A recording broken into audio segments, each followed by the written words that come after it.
The world is growing smaller, busier, more clamorous. The world is growing more crowded, more footsore. Because more people are determined to get from one place to another, whatever the effort may cost. Even the air is becoming a congested area. And all this crowding raises an apparently insuperable problem, this one. This family knowing all too well what it means, waiting for a bus. The British Motor Corporation took this problem as a challenge. They realized that what such a family needed was a fast, safe, low-priced car that was fun to drive, big enough for all of them, yet small enough to get about this shrinking, crowded world. It called for a revolution in car design. So they put all their vast resources into this project to transform the blueprint of a typical family car. The aim was to turn it into something smaller outside and bigger inside. Determining factors were wheel positions, where the engine goes, the gearbox, clutch and transmission, and the problem of suspension.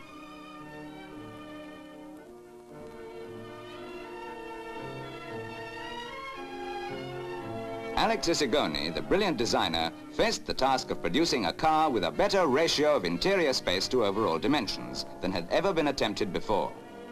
He and his team aimed at nothing short of Wizardry on Wheels, packing 4 passengers roomily into a tough, pacey car.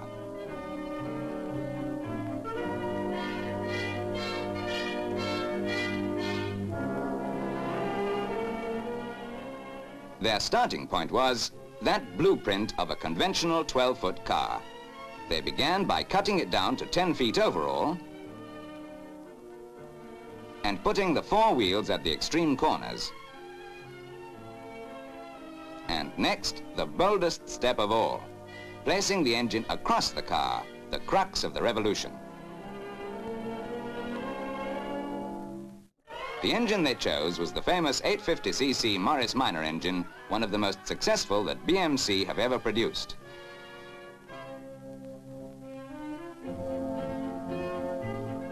And then, to take full advantage of this arrangement, both for space and for better driving characteristics, first the gearbox was fitted under the engine in one piece with the sump.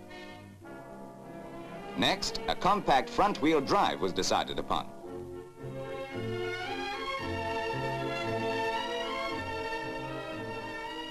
This was made possible by giving the 4 wheels independent suspension with rubber cones instead of the conventional steel springs.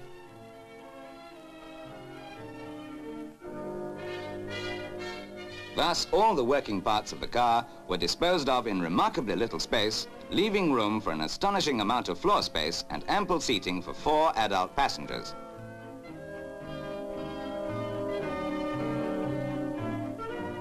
And yet, the smart, modern-looking body really is only 10 feet overall. This was wizardry on the drawing board. Here was a wonder car in the precise mind of the master designer and his team.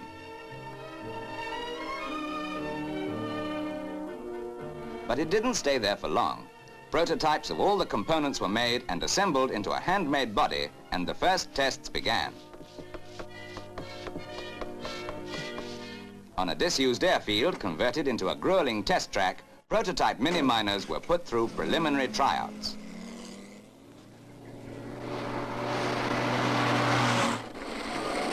Rack and pinion steering gave them a 30-foot turning circle, very handy for parking. BMC insist on the most searching tests before putting a new model into the hands of the public.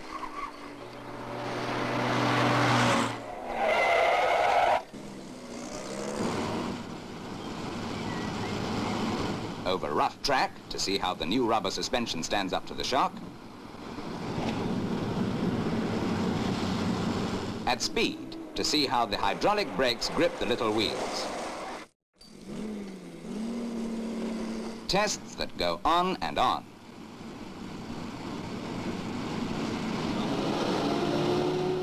There are special instruments so that the test drivers can check performance and compare careful notes.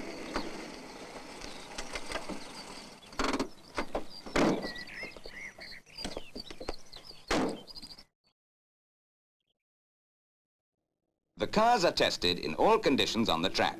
But that's just the start of it. Stringent tests at home and abroad go on side by side. How do they stand up to the varying conditions on the continent?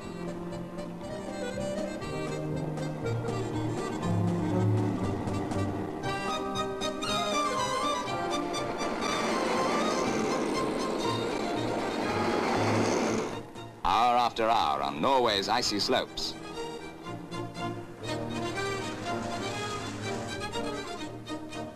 And mile after mile on the punishing surface of Belgium's cobbled pave.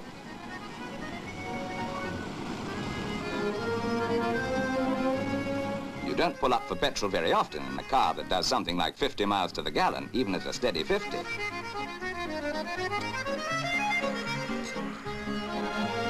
But what interest the new babies created at garages where they did stop, in Belgium and right across Europe. It was the same thing on the extensive tests carried out on roads at home. Wizardry on the winding roads through picture book villages. Tests in Britain, on the continent, and in the laboratory, by day and on through the night. Back at the factory, careful check is kept on how each component stands up to treatment far more grueling than any they would ever encounter at the hands of an owner-driver.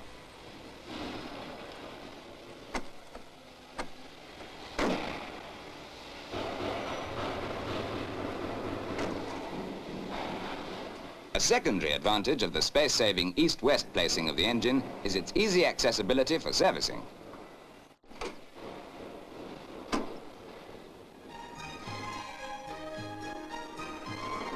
And the road tests go unremittingly on.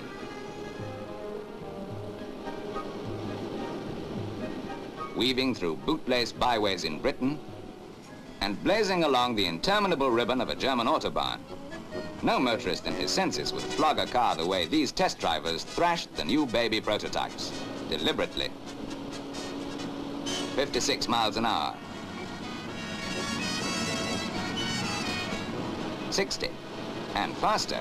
72, 3, 4, 75 miles an hour. Surprising the lives out of the motorists they whipped past.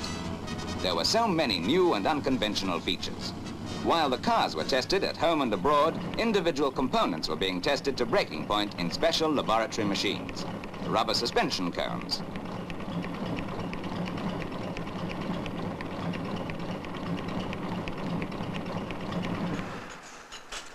And the shock absorbers. Before ever the first prototypes were assembled, they were given protracted pummelings. But they were put to further tests in Switzerland on really treacherous roads. Here, the remarkable road-holding quality of the new model showed itself. Independent suspension, front-wheel drive, and having the engine at the front of the car all contributed to this.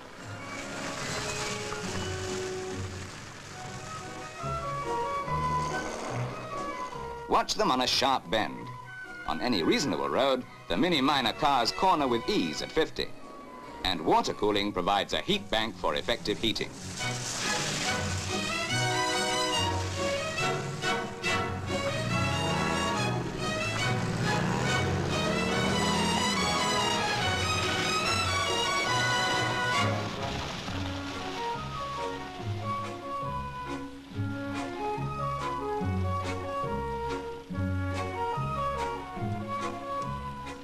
From the snow of Switzerland to the heat and dust of Spain. Here were killing test conditions for any car, and the Mini Miners raced through them triumphantly. They'd faced everything from Norway's icy mountains to the scorching expanse of the great autobahns, from the bone-shaking cobbles of Belgium to the gritty potholes of the hot Sierra. They'd proved conclusively that this indeed was a supreme triumph for Morris engineering.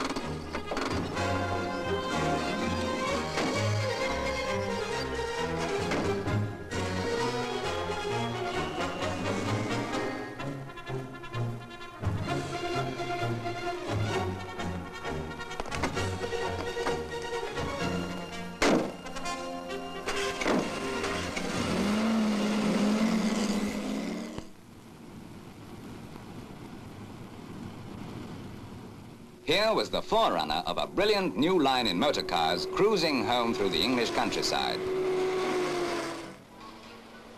And so the Mini Minor moves into full production. It has passed all its tests with distinction. Now the public can find out for themselves. An engineering achievement is ready for production line assembly. And here's the secret of how the wonder car can be produced in such large numbers. The Morris production line organization, itself something unique. The components are collected into sets, passed through a degreaser on the assembly lines where they are assembled into complete engines. Here, all the latest tools for speedy assembly are in use, and time means money.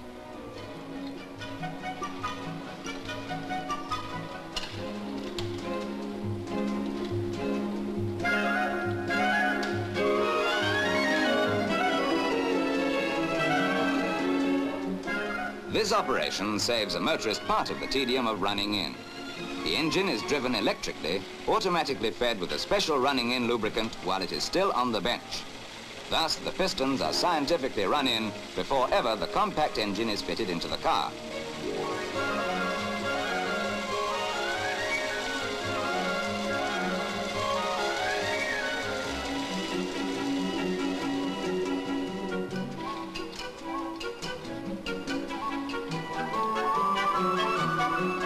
Gearbox and sump in one.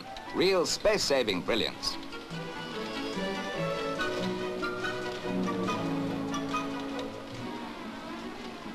Thousands and thousands of these famous engines are lined up, all with a job to do. At one of the huge BMC plants, the giant presses start stamping out parts of the new car's body.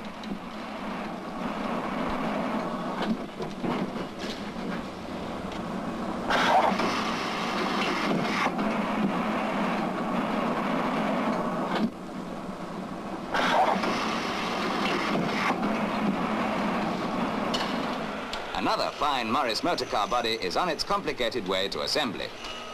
First, the sections are clamped in jigs and welded. Dents are smoothed out and imperfections removed.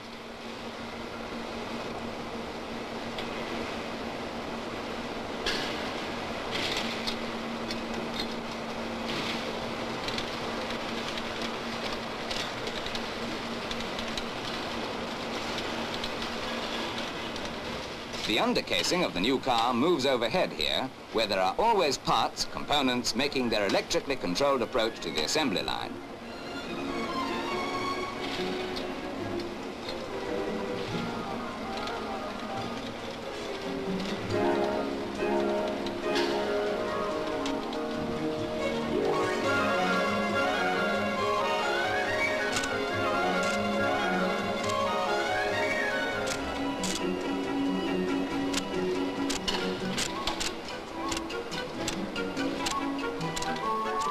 It's built up in sections like a prefabricated house.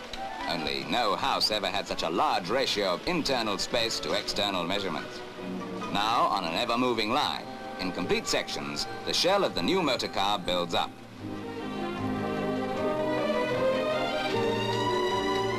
A really spacious, roomy car body has been clamped inside a jig, ready for final welding.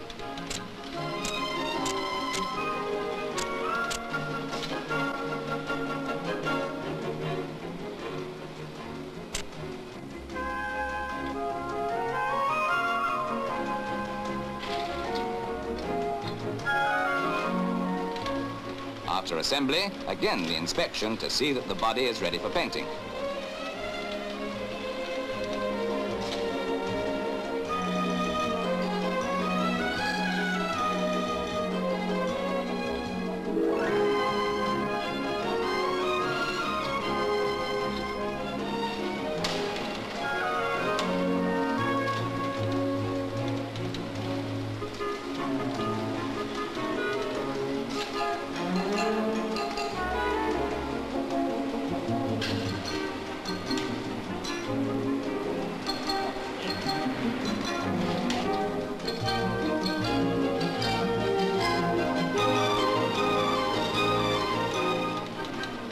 Here's the start of a fascinating process that will gratify any motorist, adding years to the potential life of his car. the welded body is ready for the rust-proofing rotor dip.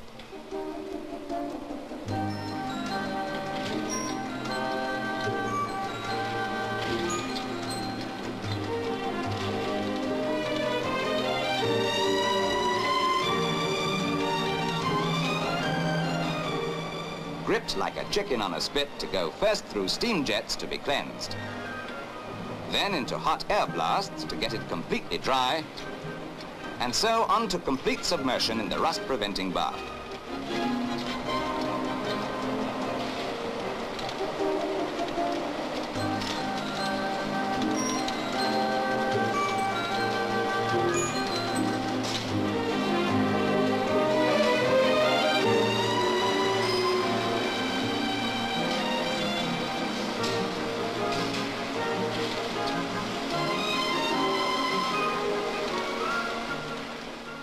Now it's ready for spraying.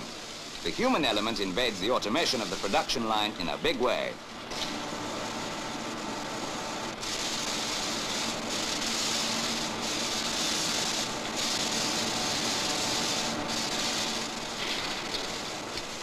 The body's dried, then many hands must rub the surface smooth for paint.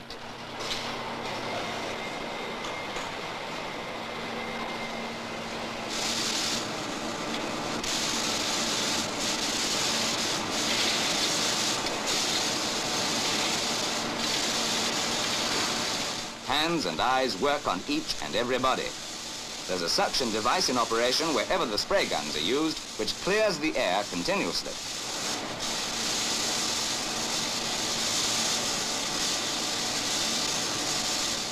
Six separate coats are sprayed on, by man or by machine, before the bodies get their final gloss.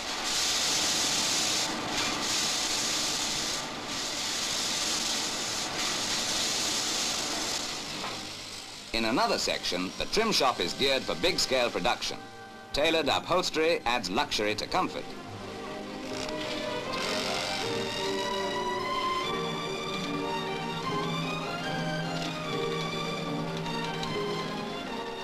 And from the paint shop, the bodies move to main assembly.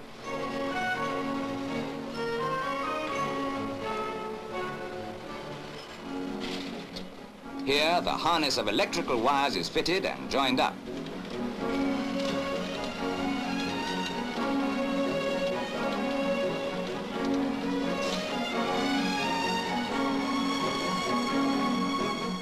The clock goes in, quickly followed by the steering column.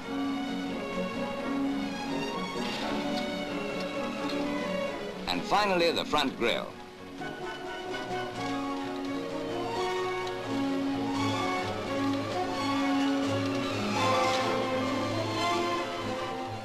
On a secondary assembly line, the front subframe is ready for the engine gearbox unit to be fitted in its revolutionary transverse position. So neat, it seems incredible that nobody thought of it before.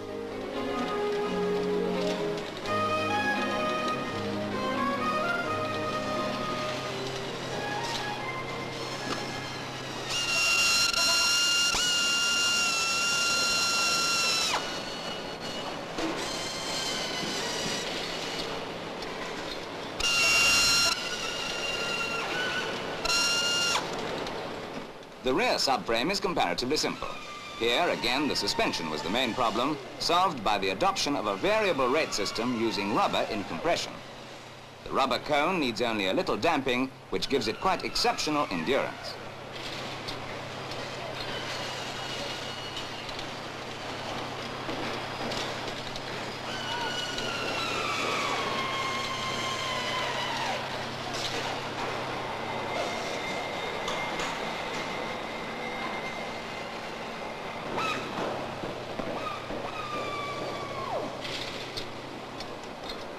Those two subframes embody suspension principles which have enabled a 1,200-weight car to carry 4 grown passengers without the slightest hint of body shake.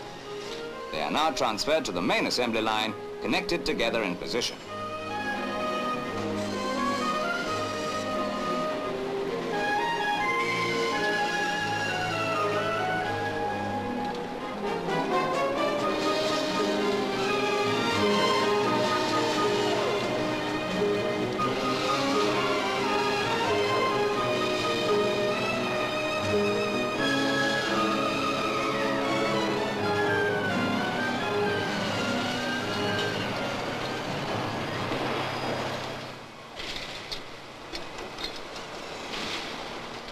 Body, engine and suspension meet, and once in position, busy hands begin to assemble the details to complete the most modern motor car ever conceived.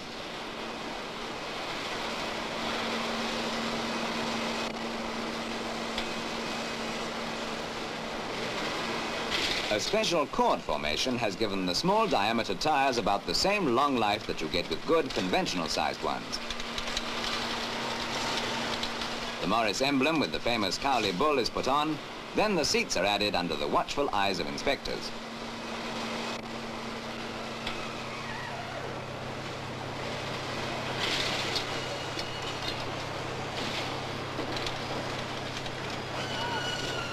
And now the Morris Mini Minor has become a production line reality, ready in a minute or two to drive off.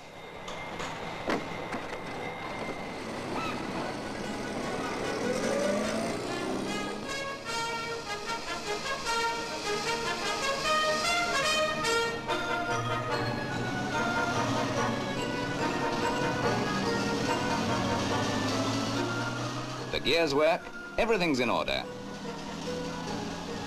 Windscreen wipers, lights.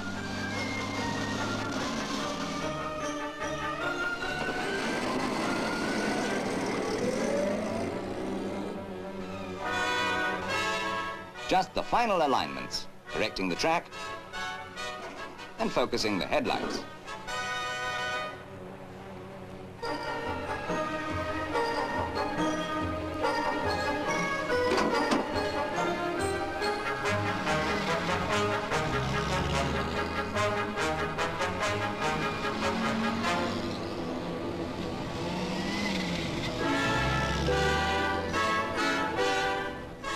And here's your car ready for the road. But before these sensational cars in full production were announced to the public, BMC demonstrated them to the press of the whole world. Such was their confidence based on sheer performance. World-renowned motoring correspondents inspected the babies thoroughly. Men like Paul Frère, Belgium, Robert Braunschweig, Switzerland, Werner Kroll, Germany, Bernard Caillet, France, and British correspondents like Harold Knockhold, Maurice Smith, Basil Cardew, Tommy Wisdom were intrigued with the compact new engine layout, the novel suspension system, the astonishing roominess of the interior, and every aspect of the new car.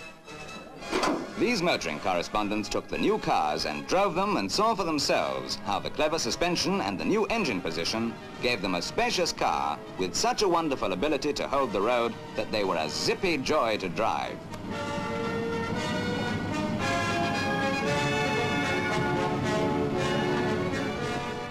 Then, with one great jubilant voice, the press of the world paid tribute to the Morris Mini Minor, hailed it as something brilliantly new in the field of motoring.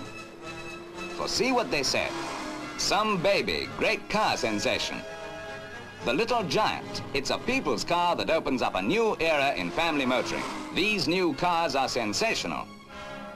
BMC cars set up a new standard in cheap motoring. Performance and comfort retained. Some baby, loaded. Now cars are positively pouring off the production line. Remember that family at the bus stop? You know, the ones who just couldn't get away? The Mini Minors transformed their lives. But what about all that luggage? Can they get it in?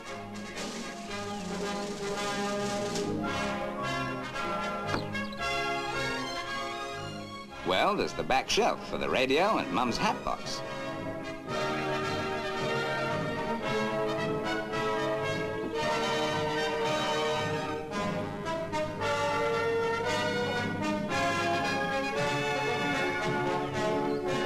And the boot's a surprising size in itself. There's room for a few suitcases over the spare wheel, and that still leaves a gap for a coat. Amazing how much you can fit into the side panels.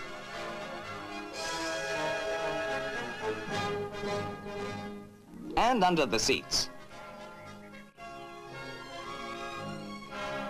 Yes, they'll pop underneath too. front shelf is big enough for Macs and handbags. And there are the door pockets too.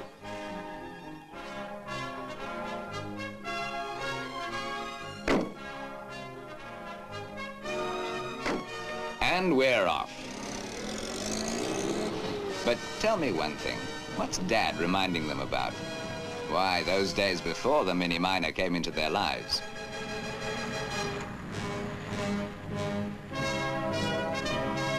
It's different now as they set out for a family holiday on the continent.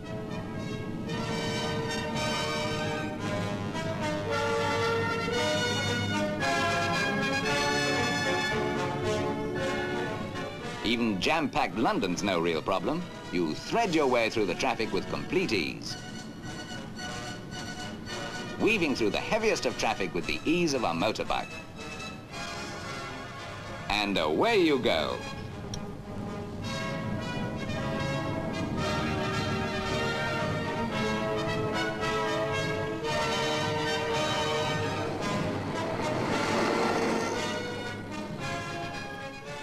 Through Canterbury, heading for the coast.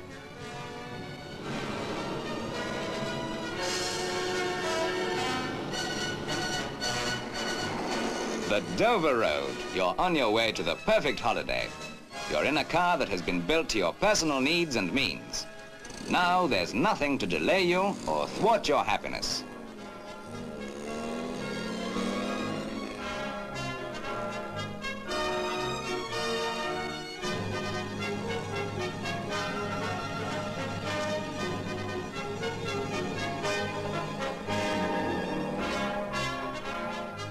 You and your mini miner are bound for fresh and exciting new horizons and a motoring future that only true Wizardry on Wheels could make possible.